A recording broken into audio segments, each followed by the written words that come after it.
All right, well, here it is. Um,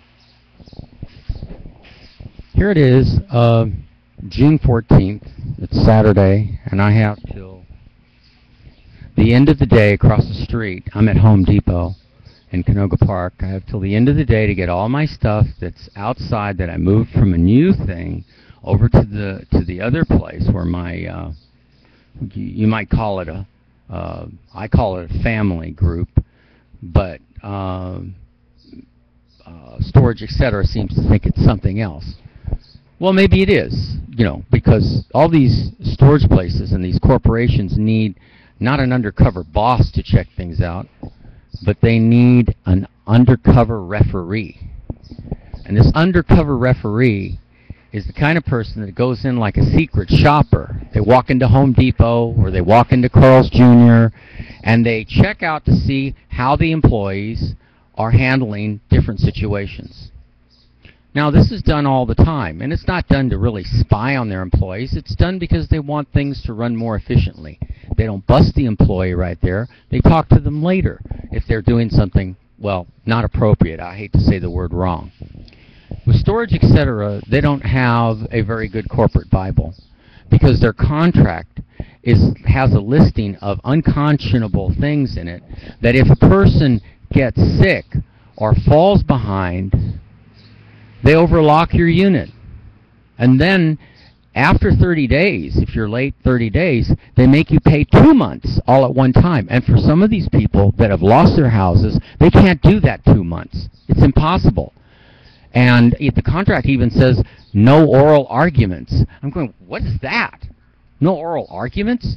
You mean you got to put everything in paper? Why doesn't it just say changes in addresses or changes in whatever circumstance involving your storage should be done in writing, and writing only. We won't accept phone calls. We won't listen to arguments. But you end up having to talk to people. You can't do everything in writing. It's ridiculous. So yeah, it's going to be hot again today. Not as hot as it was yesterday, but still, it doesn't matter. Like I called, and now we're talking the media. Some of the media is interested, some is not. Now, my last two recordings from yesterday, July the 13th, Webcam, says on it that 15 people looked at yesterday's Webcam, and 18 people looked at the video on the same day, but before that, the first and second video. So I've had 30 people look at that. But now one of them, except for a 17-year-old kid who answers me about feel the flow, love, and all that good stuff. And I'm sure that's great and all that, but it doesn't really take care of the problem. The problem here is that people don't care. And love is a very inappropriate word to use for positive thoughts. Caring is a better word. Caring about somebody. How do you care about someone? Well, you offer help, obviously. A person who doesn't care, you got a person who's got his cables out and they need a jump on their vehicle. A person who says, hey, you need a jump, that's a person who's showing an example of caring. They care. What if they're in trouble someday? But see, people draw lines of division between how much they can help someone. You don't want someone to take advantage of you, obviously, but then again, at the same time, you want to be able to work things out so everybody wins. So most of these contracts are really sneaky and conniving, and they're set up in such a way, whether they want to admit it or not, that once a person falls down financially or has a problem, that things aren't worked out. Now, Storage Etc. did say they'd help me with the truck, but only if I put everything back into this storage. I have no guarantee in writing from them that they're not going to overlock that storage because they've already taken the code numbers out. And as you heard when I was talking to Adam Hattenberg, he was there talking about on the phone saying, well, we took the codes out, even on the guy who, the person, I call it family member, who rented out the new storage. He doesn't want to put his stuff in there now. He doesn't want to, well, I can't say share the space. As a family group, we don't share. We're just all one place. Now, I help disabled people sometimes, And some of these people have been taken advantage of at storage, etc. The media doesn't care. When you call, some of the media does. I've talked to some of them. So they're working with it in the background right now. But I called, let's see, here. This is what you get when you call like ABC News. This is what you get. And this is what it sounds like. 1 hour, 20 minutes. So this is what you get when you call ABC News. Hi, this is Mark Brown. Thank you for calling the ABC 7 Eyewitness News tip line. If you have breaking news information or a news tip for Eyewitness News, please press 1. If you're calling to let us know about... Thank you. Please hold while we transfer your call to the Eyewitness Newsroom. This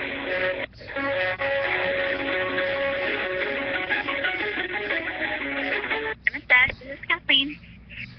Yeah, yesterday we made a call. We wanted to know if anybody was doing anything about the breaking news about the people at storage, etc., that were, disabled people that are being taken advantage of at storage, etc. And they're not, they're being, ridiculous about trying to negotiate anything. Every time the only thing they've offered is maybe a truck, but only if these disabled people put all the stuff back inside their storage. They're moving from one storage unit to another.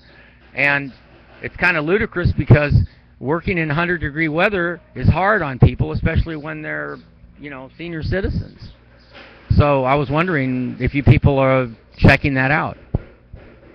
I'll go ahead and transfer you to the comment line, and you can go ahead and... we already left a comment, so I guess we'll just hang up. Thanks anyway. Okay. So you see, so there it is. So here's people answering the phone. It's only if Rodney King is being beat to hell on the street by the police that they come. I mean, in a heartbeat, they come. It's only if there's some, like the North Hollywood bank robbery. Oh man, the media was everywhere. Of course, they were kept away for a distance because that was really a terrible thing, and they were shooting it everywhere. The robbers were. And see, it's only the extreme things that they care about. They don't care about the less extreme things. They don't care about how people are being treated. It's insane. Last night, I didn't bring the CD with me. McGraw-Hill, and I'm sure some of you know who this is, made a video about health and well-being. And in the CD that you put in this computer, it gives you these practice lessons on how to deal with stress, cardiovascular health, and so on. And as you click on some of these. On one of them, I tried it out last night, and I was looking at the stress thing. And it says, how good are you at dealing with stress? And I passed with flying colors. But what the machine doesn't realize is that the stress that's being done is not being done by me, it's being done by other people. In the monologue, or the little explanation in the box, it says, it tries to give you a little introduction. And in the introduction, it says, we realize the world is crazy at times. And you're going, why would some professional use that word? Is crazy at times. That only means that things are out of control. When anyone has to print something on a CD about health and stress, that no, it does not have to be crazy.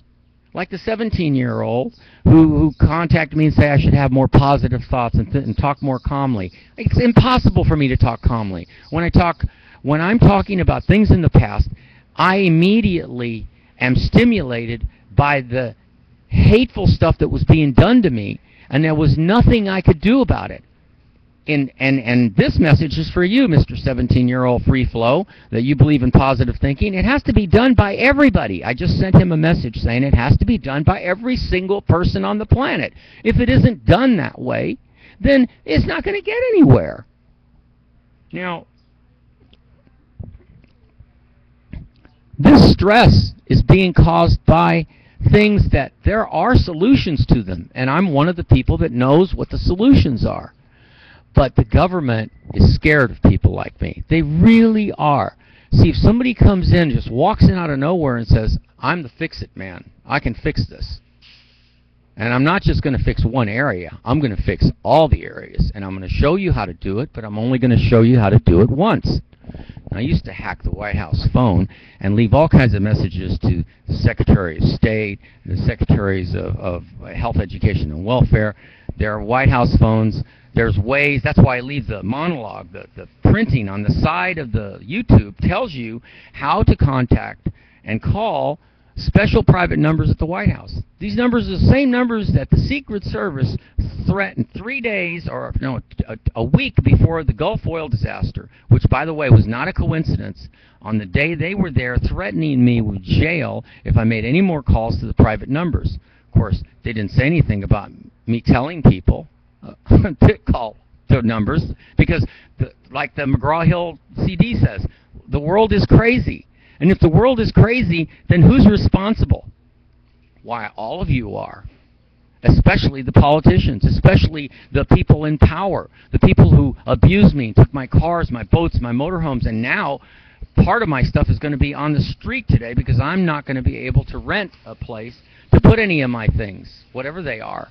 Bad enough they took everything from me in the last 9 years. It took them 9 years to take everything, including my 20-year home, my bus.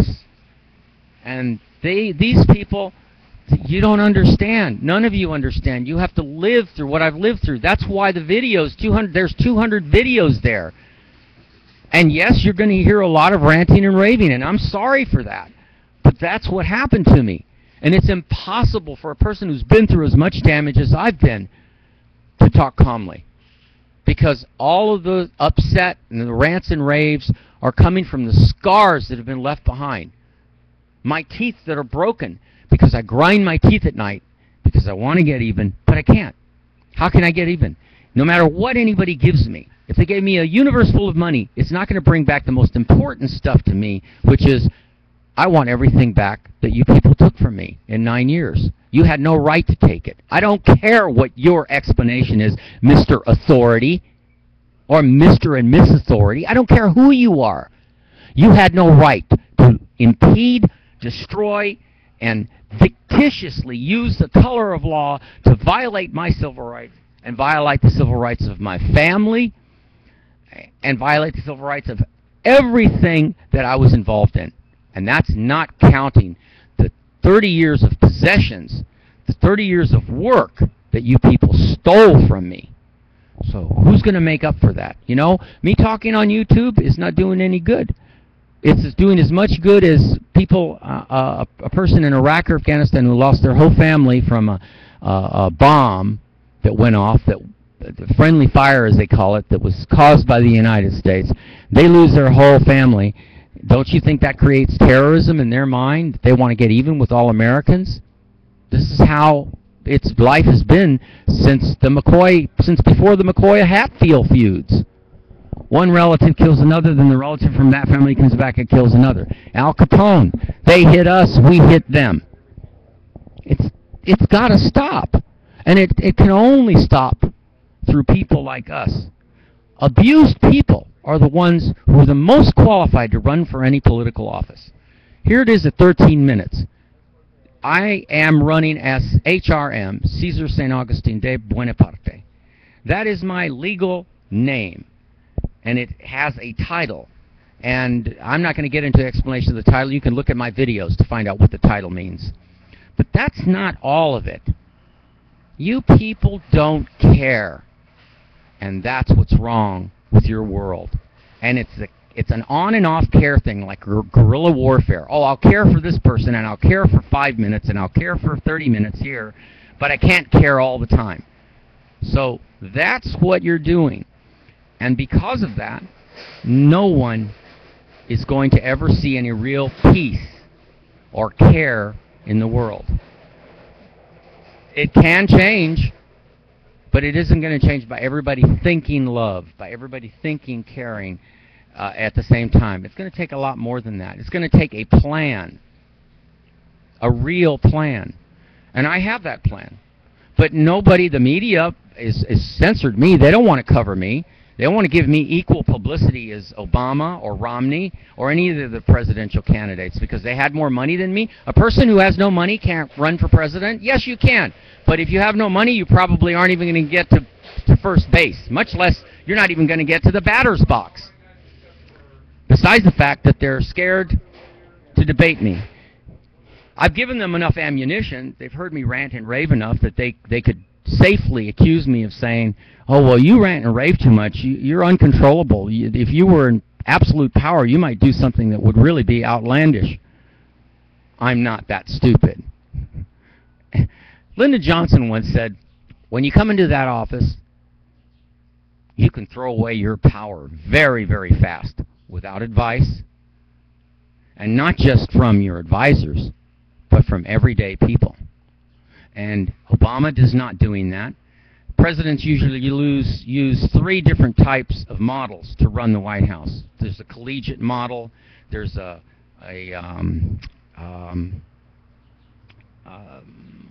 competitive model, and then there's a third one, and I'm not going to mention that. You can look it up. So these models are used, and a combination of them are used. And some presidential administrations have had great success with some of them, and some of them have not. Now we're into 16 minutes, and I want to cut this short. Who's going to help me?